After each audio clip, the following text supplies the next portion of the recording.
Você pode aplaudir o Senhor, se sentar no seu lugar. Glória a Deus.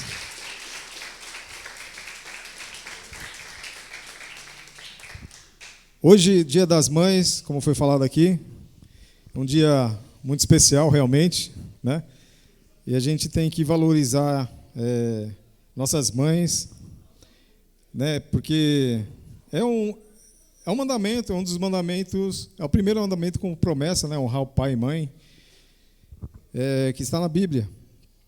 Então, honrar a mãe, seu pai, né? Hoje, Dia das Mães, a gente tem que fazer tudo o que a gente pode por ela, né? Enquanto ela está conosco, né? Glória a Deus, eu estava lá com a minha mãe. E cada ano que passa é uma vitória, né? Uma bênção. E eu sempre falo assim que o amor de mãe é o que mais se aproxima do amor de Deus. Um amor talvez incondicional. Eu falei umas outras vezes também, eu gosto de falar sempre, né? Porque é muito bom para a gente refletir, guardar isso, nunca mais se esquecer, né? A mãe é aquela que está sujeita a tudo para ver os seus filhos bem. Por exemplo, se um filho vai preso, né? Fez alguma arte aí, foi preso. A mãe tem que passar lá para aquele crivo, aquela revista, aquela coisa toda humilhante, né? Mas ela faz tudo isso para ver o filho, pelo menos, ver se ele está bem, para ter aquele momento com ele. Então, a gente vendo esse grande amor, né, de uma mãe, a gente consegue, talvez, conseguir imaginar o amor de Deus, nosso Pai, né? O amor de mãe aqui na Terra é o mais alto, né? Escalão, vamos dizer. E na Bíblia também fala que, olha só, né, como interessante, a Bíblia fala assim, mesmo que uma mãe venha desprezar o seu filho, né, Deus falando, eu jamais o desprezarei. Olha só, né, e a gente vê alguns casos aí esporádicos nesse sentido, mãe que despreza os seus filhos. A gente vê filhos que desprezam a mãe, né? Vamos dizer assim, é mais fácil a gente ver isso do que uma mãe desprezar um filho. Mas ainda a gente vê. Por mais que a gente fale assim, lá na minha família não tem isso, né? A gente tudo a gente quer o melhor para nossas mães, né? Mas tem caso que vai além da nossa, talvez, expectativa. Chega filhos que matam ou têm a intenção de matar os pais. Olha só como que é. E por que isso acontece? A Bíblia fala que por aumentar a iniquidade, o pecado, a separação do homem com Deus, né, o amor de muitos esfriariam. É muito normal você ver hoje pessoas que estão lá na cadeia, por exemplo, são filhos de crentes. Nasceram praticamente na igreja, cresceram na igreja. Mas, num determinado momento da vida, se deixaram levar pelas más companhias. E aí fizeram alguma arte, né, e estão presos. Há pessoas que se desviaram do caminho do Senhor e pessoas que foram até batizados com o Espírito Santo, era usado conhecimento da palavra. Hoje você vê aí fora, às vezes, talvez até um morador de rua, em situação de rua, né, que conhece a Bíblia, conhece a palavra, muito mais do que nós, que já estamos aí na igreja há um bom tempo, que estudamos a palavra de Deus, que tentamos acompanhar, e a pessoa sabe a Bíblia, tudo, sabe todos os mandamentos, mas não quer se render à palavra de Deus. É muito normal acontecer isso. Mas por que eu quero dizer isso? Hoje o tema vai falar sobre perdão, ou seja, perdão, tá? Eu estou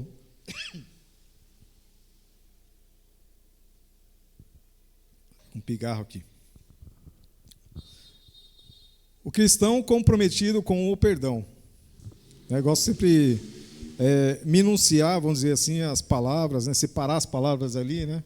Quem é cristão aqui? Levanta a mão. Somos cristãos. Então, se nós somos cristãos, nós estamos comprometidos com o perdão. Amém? Isso aqui é forte, hein? Isso aqui é forte para nós. Mas é assim, Deus, Ele quer que nós sigamos, né, a palavra dele, não só na teoria, mas principalmente na prática. Porque é fácil você ficar falando da palavra de Deus, do amor de Deus, do perdão, mas é na prática que você vai provar realmente que você tem a palavra consigo e que você vai aplicar. E aí que entra o negócio aí, do perdão. Quando aparece uma situação, quando aparece uma pessoa que te aflige, uma pessoa que te oprime, uma pessoa que mexe com o seu ego, com os seus sentimentos, né? E ali é onde nós devemos repensar na palavra de Deus, refletir na palavra de Deus, em que parte nós, ou até que nível nós estamos, melhor dizendo, cumprindo esse mandamento de Deus. Até que ponto nós estamos comprometidos com a palavra de Deus, para realmente colocar em prática na situação, no momento que acontece as coisas conosco. Né? Porque, às vezes, acontece com o vizinho, da esquerda, da direita, o vizinho que eu falo assim, alguma pessoa conhecida, alguém da igreja, alguém da família, alguém conhecido do trabalho, e você fala, poxa, aconteceu isso, parece que nunca vai acontecer com a gente, né? Mas aí quando acontece conosco, e agora? Né? Eu sempre falava, aconselhava fulano de tal, como devia fazer, como devia agir, e agora comigo? Eu não sei o que fazer. Né? Porque para nós, irmãos, é assim, ninguém é o dono da razão, ninguém está acima de qualquer um. Pelo contrário, a Bíblia fala que nós devemos considerar o nosso próximo maior do que nós, ou seja, mais importante do que nós. Ou seja, perdão de novo, tá? Eu vou ficar com essa tosse aqui, chata. Inclusive, a irmã Cíntia falou, o pastor Jetro não veio hoje porque ele está meio gripado, depois a gente vai estar orando por ele no final aí, tá bom? Para Deus curar, né, restaurar a saúde dele, tá bom? Então, nós temos que aplicar isso na nossa vida. E, às vezes, Deus permite situações, Deus permite pessoas que estão próximas a nós ou que entram, né, no nosso rol de conhecimento, de amizade, e, às vezes, a pessoa é difícil de lidar. Às vezes o temperamento, às vezes, sei lá, né? Qualquer situação que você possa imaginar. E a pessoa usa isso contra nós, né? Para nós é assim, né? Sempre assim, a pessoa que fez isso contra nós. Mas a nossa reação, a nossa atitude, às vezes é ao contrário. É nós que estamos contra a pessoa. Não sei se vocês estão entendendo, mas no tocante aí ao perdão, eu queria citar 3 personagens da Bíblia que eu vou falar rápido porque o tempo passa rápido aqui. Mas o primeiro é sobre Jonas. Eu não vou pedir para colocar aqui, mas depois vocês leem em casa, o capítulo 1 de Jonas, né? Profeta menor, Jonas. Deus mandou Jonas ir para Nínive, a grande cidade de Nínive. Olha só, quando Deus fala assim, a Bíblia fala grande cidade, era uma metrópole, é uma cidade grande, né? População grande. A gente fala aqui de São Paulo, Tóquio, Nova York e outros, né? Outras metrópoles aí no mundo que são grandes, em população, né? Em quantidade de pessoas.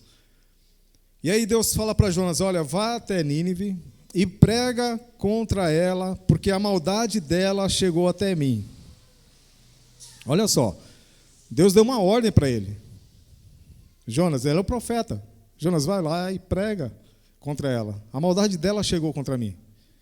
A cidade toda já estava mergulhada num caos, uma maldade, vamos dizer assim, numa lama de pecados.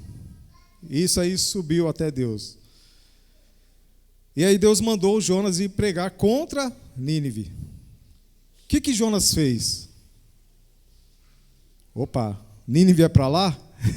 Eu vou para cá. Eu vou para Tarsis.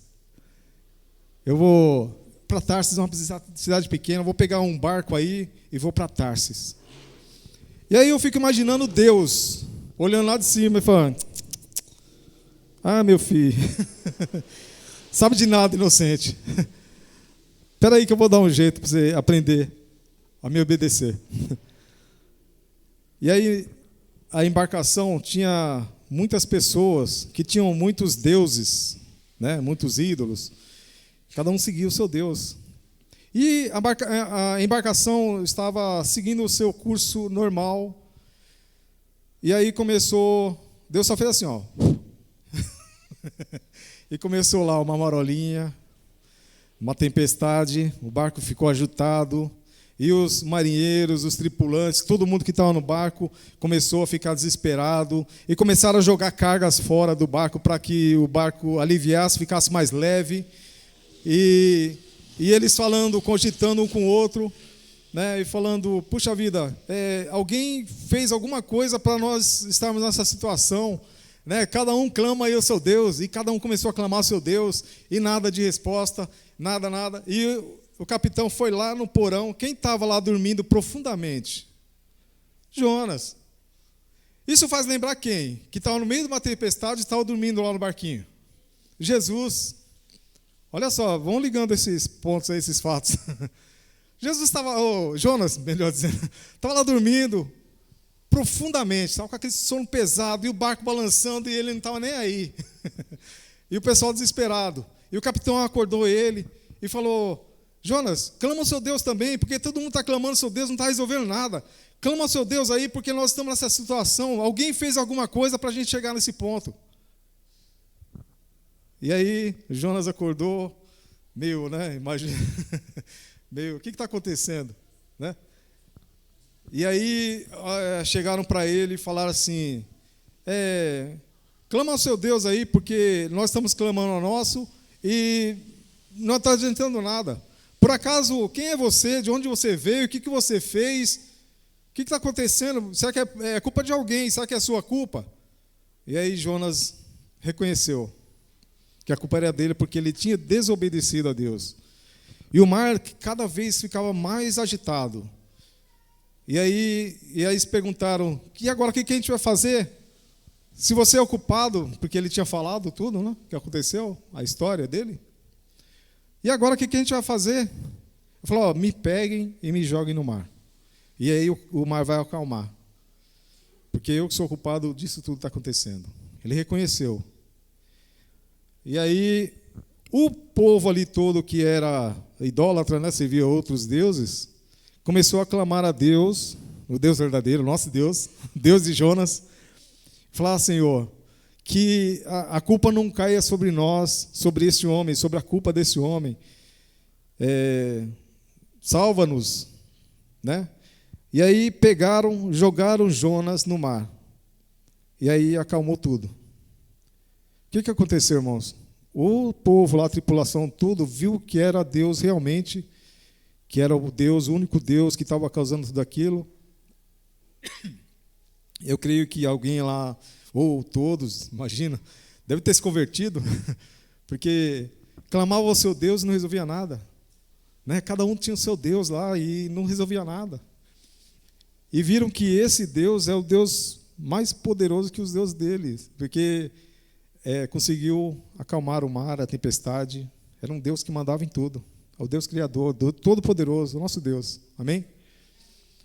E aí começaram a louvar, a adorar a Deus, a ofertar a Ele, né? Pelo que tinha feito. Deus, quando viu que jogaram Jonas, ordenou um grande peixe que fosse lá e engolisse Jonas. Um grande peixe. Não fala que é a baleia, tá? Foi um grande peixe. Esses dias, não sei se vocês acompanharam, tinha um homem lá num caiaquezinho lá e o pai dele estava filmando outro barquinho.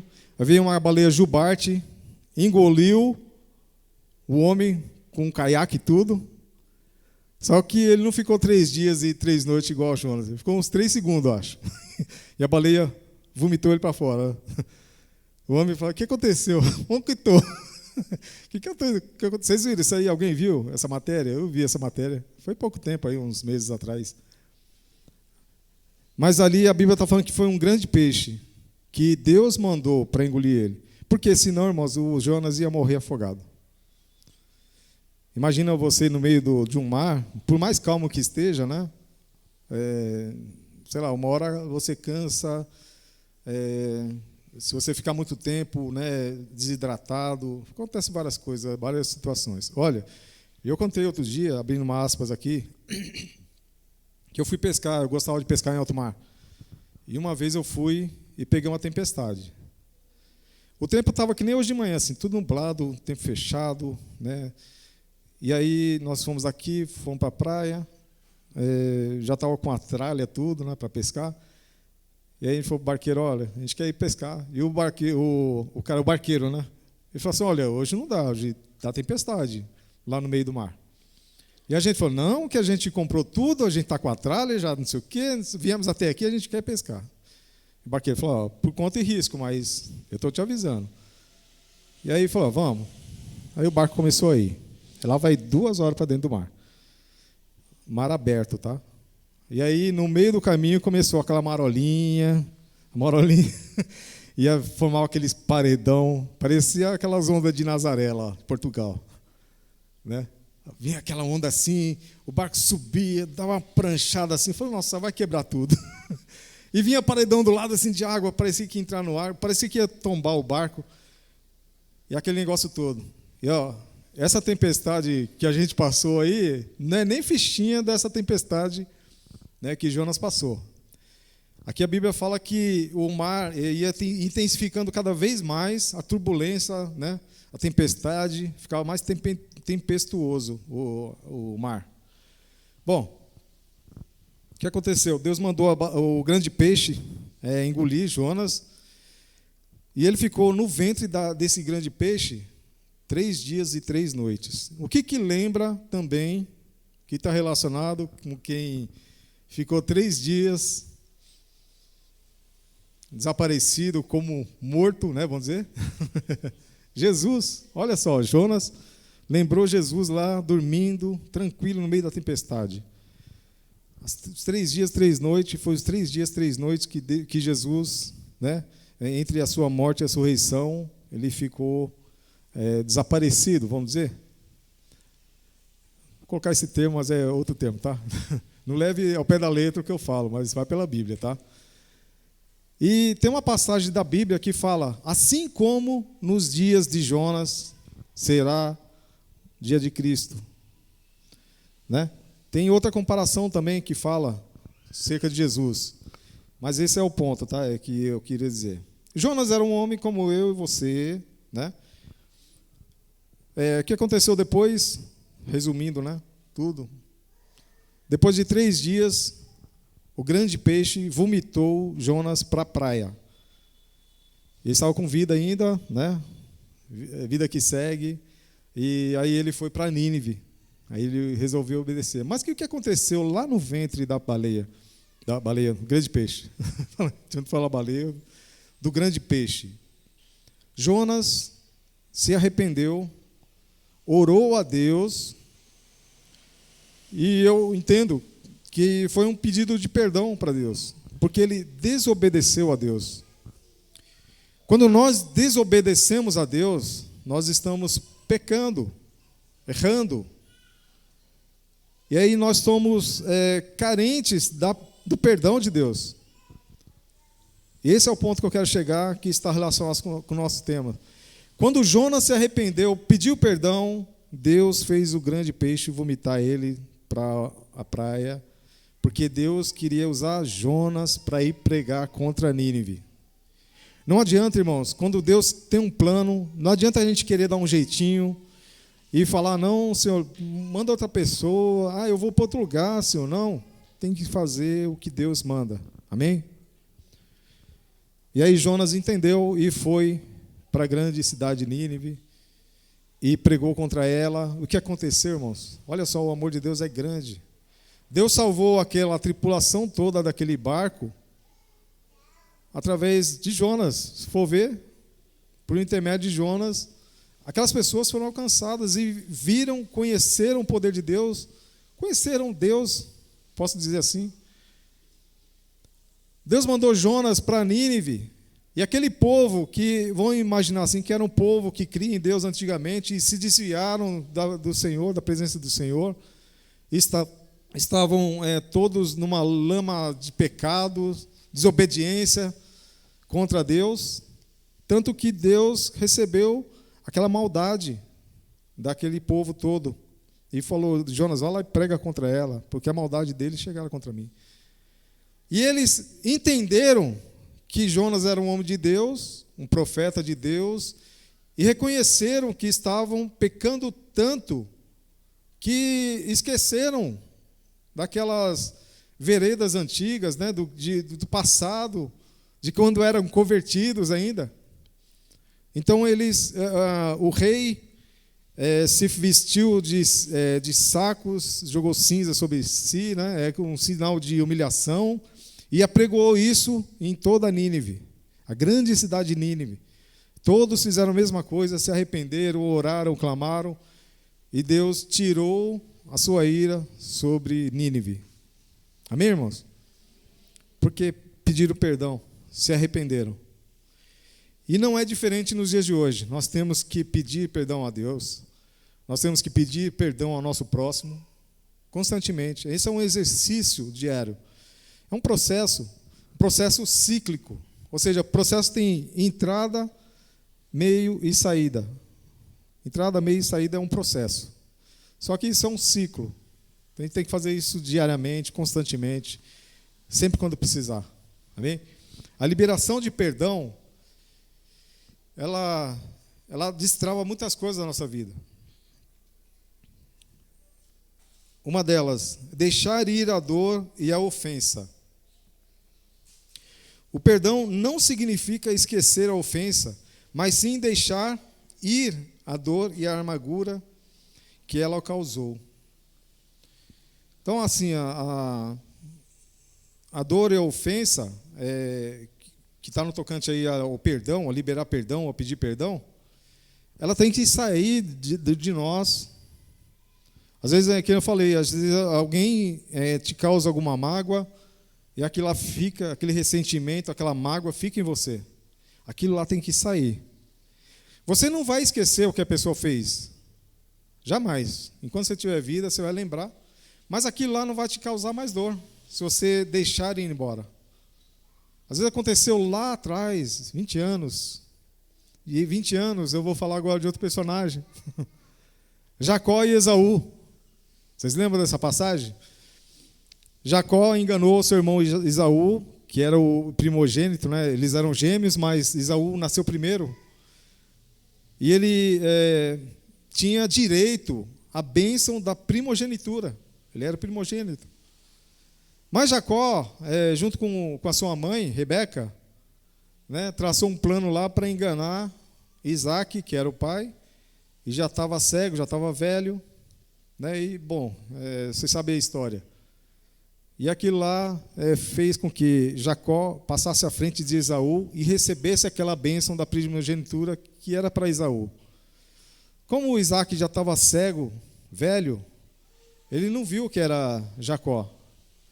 E ele apalpou, só que ele tinha coberto com lã de pelo, de carneiro, e porque Esaú era peludo.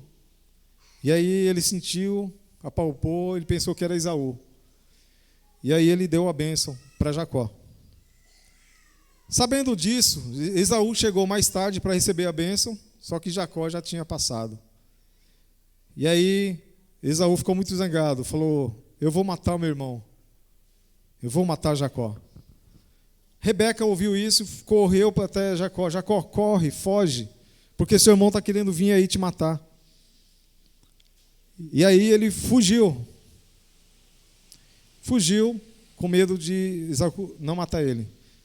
Ficou longe, constituiu, né, família, foi abençoado porque a bênção que veio lá de Abraão, Isaac, Jacó, né? Você lembra que sempre a Bíblia fala Deus de Abraão, de Isaac e de Jacó.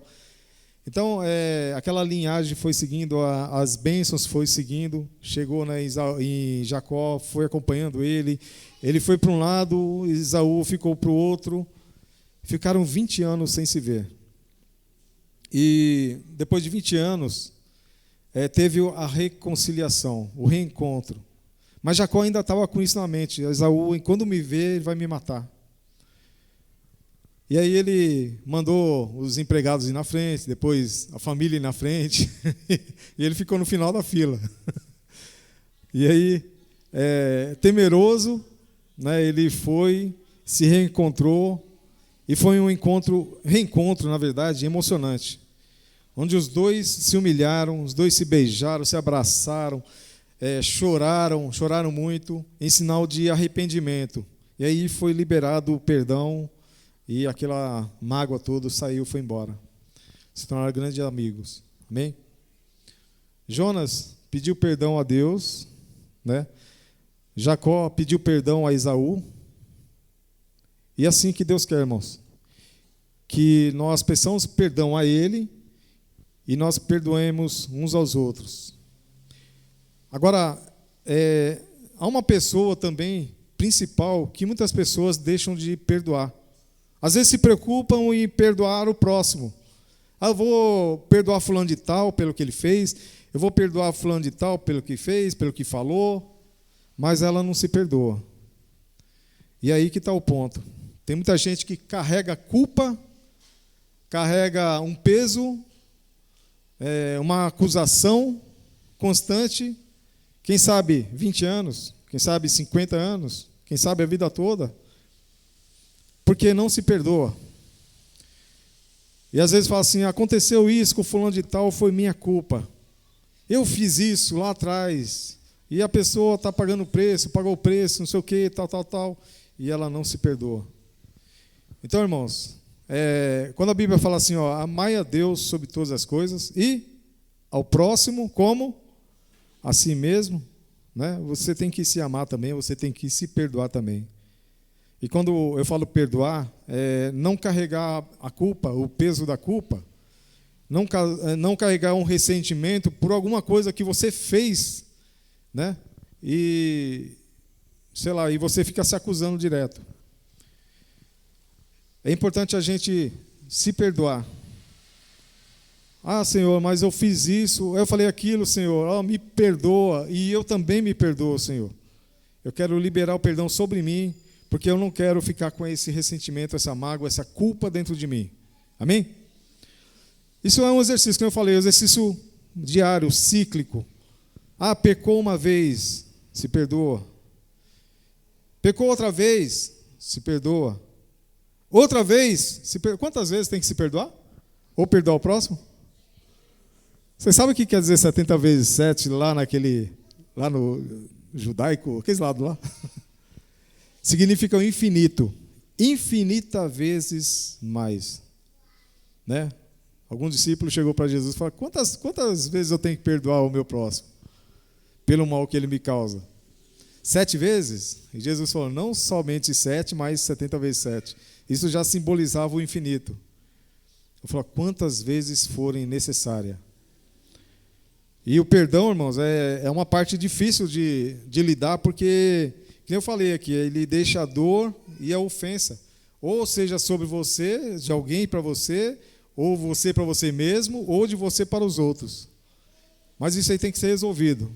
Tá? Se você ofendeu alguém, você tem que reconhecer rapidamente que pisou na bola, que errou, ir lá e pedir perdão para a pessoa. A partir do momento que você faz isso uma vez, 2 vezes, fica mais fácil. Vira uma rotina na sua vida. E você vai ficar mais sensível. Quando alguém, né, pisar na bola com você, você tem o direito de falar com a pessoa, falar, não gostei disso que você fez, tal. Mas também não ficar bronqueado com a pessoa, magoado com a pessoa. A partir do momento que você falou, dá a entender que a pessoa vai absorver aquilo, vai refletir, e ela mesma vai reconhecer, às vezes, que pisou na bola e te peça perdão. E fica resolvido. Amém?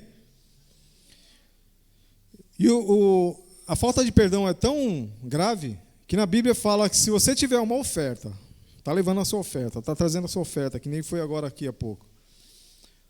Se você está levando a sua oferta e perceber e lembrar que alguém te ofendeu, aí a Bíblia fala assim, ó, deixa a sua oferta lá de lado, vai lá e se reconcilia com aquele próximo, aquela pessoa, depois volta, pega a sua oferta e deposita.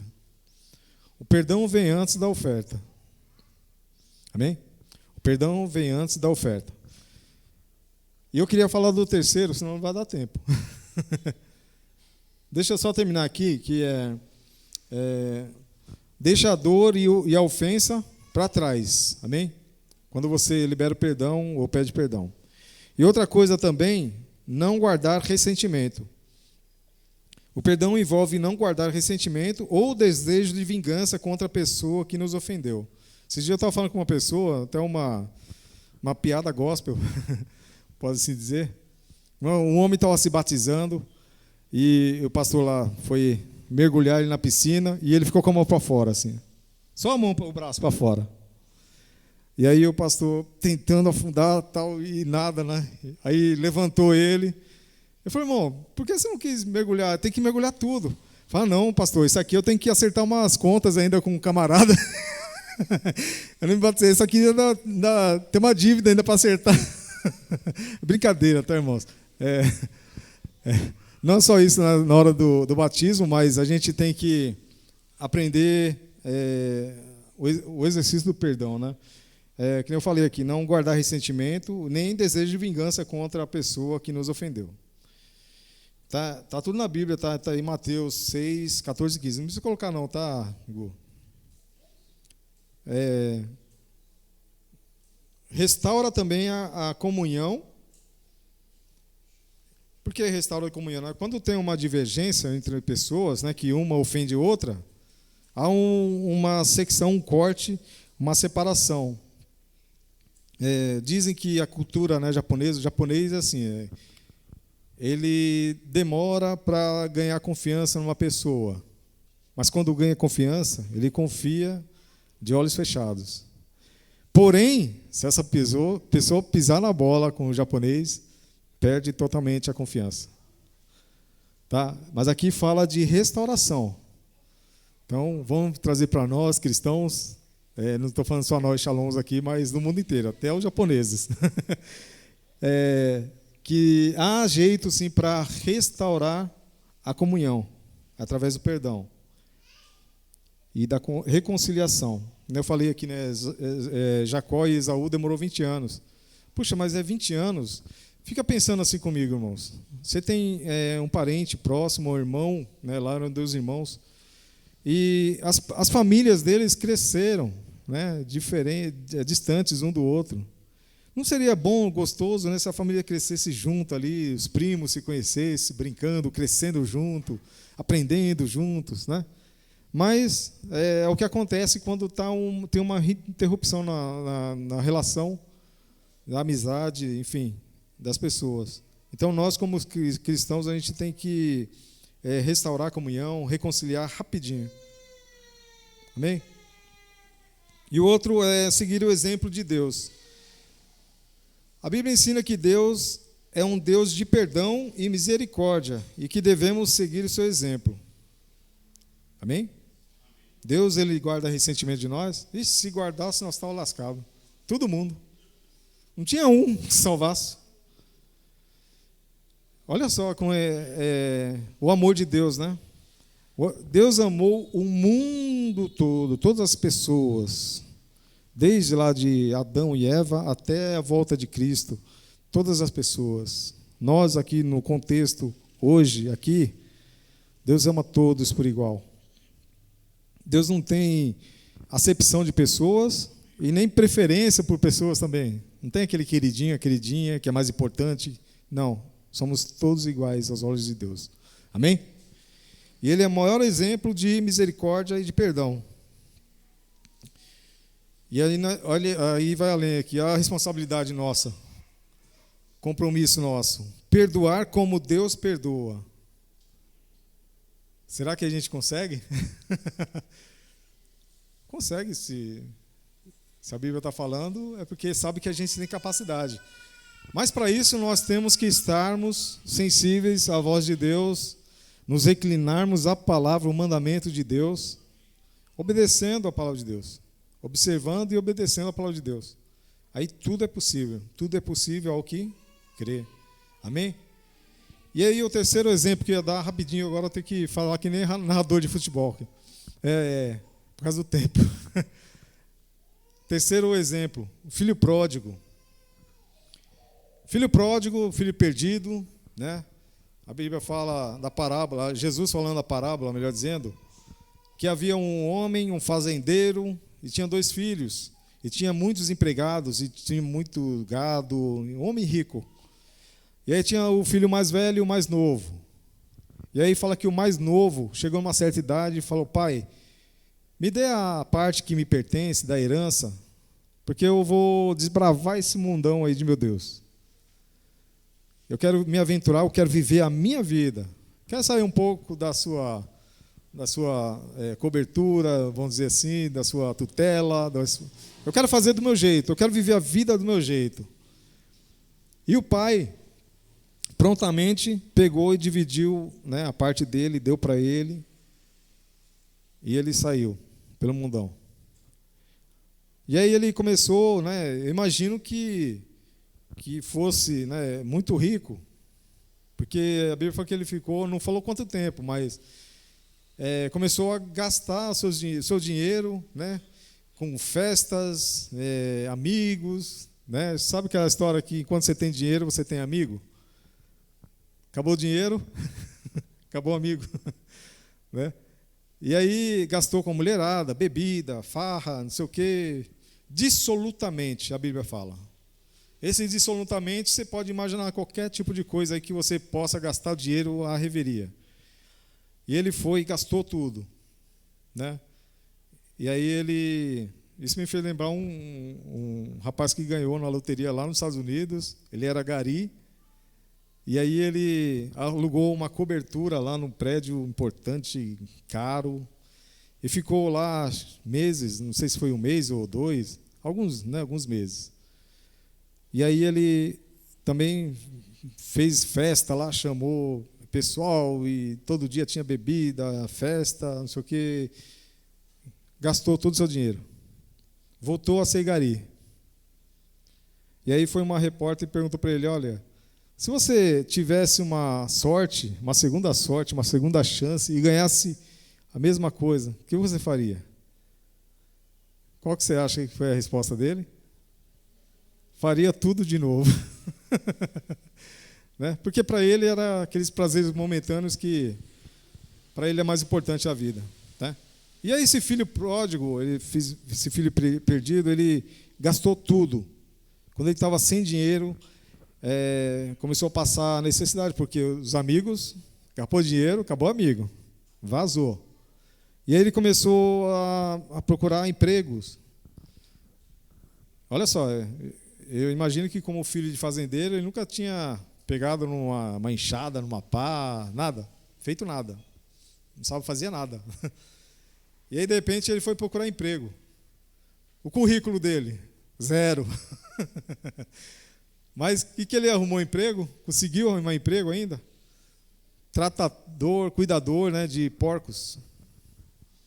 Cuidava de porcos. E aí a fome começou a bater, porque ele não tinha dinheiro, acabou tudo. E aí aquela fome foi tanta que ele desejou comer a mesma comida que os porcos comiam. E aí, quando veio aquele desejo, eu imagino que ele foi pegar para comer, ele caiu em si e falou: puxa vida, o que eu estou fazendo? Olha o que eu era, olha o que eu sou agora. Olha onde eu estava, olha onde eu estou agora. Não, esse aqui não é lugar para mim, não é lugar para a gente, não. Vou voltar lá para a casa do meu pai, eu vou ter que me humilhar, pedir perdão, nem que eu seja considerado como o menor dos empregados, não precisa nem ser tratado como filho mais, mas se eu for considerado como o menor dos empregados, para mim já está bom demais, eu já estou melhor que aqui. E aí ele levantou e foi para a casa do pai. A Bíblia fala que o pai avistou de longe. A Bíblia não fala quantos dias, né? Mas você imagina aí que foi meses ou anos, não sei. Você imagina assim um tempo, né? A gente falou de Jacó e Esaú, 20 anos, mas você começa a imaginar aí um tempo. Eu imagino que nesse tempo o pai ficava todo dia, sentava com a cadeirinha e lá na varanda e esperava o filho chegar. E aí não chegava, ficava até a noite, até madrugada, quem sabe, falava, não vou, não veio, dormi. Se é que dormia, né? Conseguia dormir. No outro dia estava lá. Mas aí diz que nesse dia o pai avistou ele de longe. E aí o pai saiu correndo ao encontro dele. A alegria do pai foi tão grande que reconheceu o filho, foi lá e falou, esse é meu filho. Abraçou ele, beijou. Diz que ele colocou um anel no dedo dele, que sinal de honra. Eu estou te honrando, meu filho. Colocou vestes novas, limpas nele.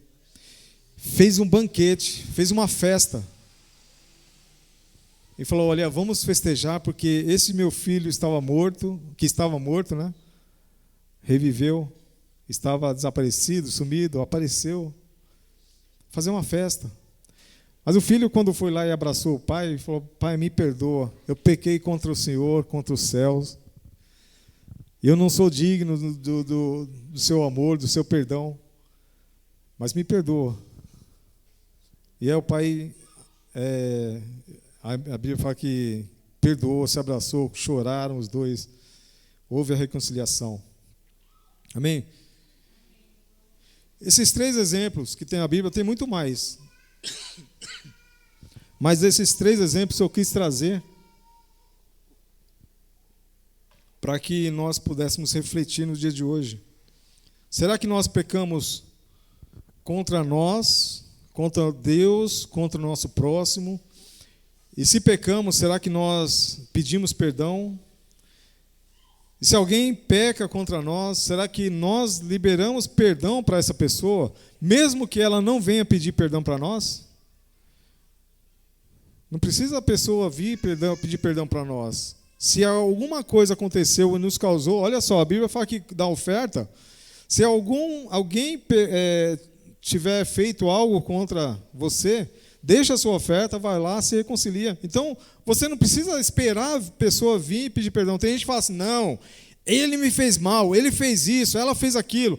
Tem que vir e pedir perdão, senão não tem negócio, não tem negociação. Não, irmãos, a Bíblia fala que nós devemos ir até a pessoa, não causar nenhum ressentimento, não guardar mágoas, porque isso desencadeia muitas coisas, muitas feridas do passado, muitas doenças dos dias de hoje, causadas pelo passado, porque aconteceu no passado. Olha, eu já ouvi vários testemunhos de doenças graves por mágoa, por ressentimento, que num liberar de perdão, foi destravado tudo aquilo. A pessoa foi curada, a autoestima voltou, e aí a pessoa, que nem eu falei, a pessoa lembra do fato, lembra da época, lembra até do que a pessoa fez, mas aquilo lá não causa mais dor, porque quando você libera o perdão, as coisas se acertam. Amém? E eu queria ler, para não ficar só nas minhas palavras, né, que eu não li até agora a palavra de Deus, em Efésios, aí eu queria que colocasse aqui, tá? Efésios 4, do 30 ao 32.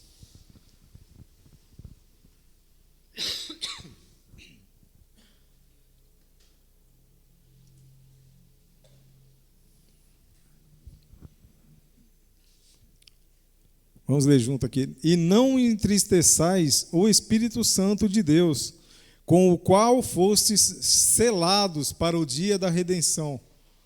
Toda amargura, cólera, ira, gritaria e blasfêmia sejam eliminados do meio de vós, bem como toda a maldade. Pelo contrário, sede bondosos e compassivos uns para com os outros, perdoando uns aos outros, e da mesma maneira como Deus vos perdoou em Cristo. Amém? Olha só, a gente tem que aprender com o perdão de Deus. Ó. Da mesma maneira que Deus nos perdoou em Cristo, nós temos que perdoar uns aos outros. Jesus chegou para um doente uma vez e falou assim, ó, perdoados estão os seus pecados. E os fariseus ouviram, quem é esse que pode perdoar? Não sei o quê. E Jesus ouviu o que eles falaram. Falou assim, olha, qual que é melhor? Qual que é melhor para vocês? É perdoar, eu falar que está perdoado, ou curar, falar que está curado? Fala, então está curado, levanta e anda. E aí a pessoa foi curada. O que Jesus quis ensinar? Que Deus nos perdoou através de Cristo e que nós devemos perdoar uns aos outros. Tem gente que fala assim, não, eu não tenho autoridade, eu não tenho direito de perdoar outra pessoa, só Deus que perdoa. Não, irmãos, olha, aqui a Bíblia está falando, nós devemos perdoar uns aos outros. Está na Bíblia. Se está na Bíblia, então não é só Deus que perdoa. Então eu tenho esse poder de perdoar, liberar perdão. Se eu tenho que fazer uso dele. Ainda mais se é mandamento, se está na Bíblia. Amém? Que nós possamos perdoar uns aos outros, nos perdoar, pedir perdão para Deus. Sempre. É um ciclo. Hoje eu não pequei, eu não cometo mais pecado. Você pode cometer pecado, sim, porque a Bíblia fala assim, olha, filhinhos, não pequeis. Porém, se pecardes, há um advogado no céu, a saber, Jesus Cristo, o nosso Salvador, que advogará por nossas causas. Amém?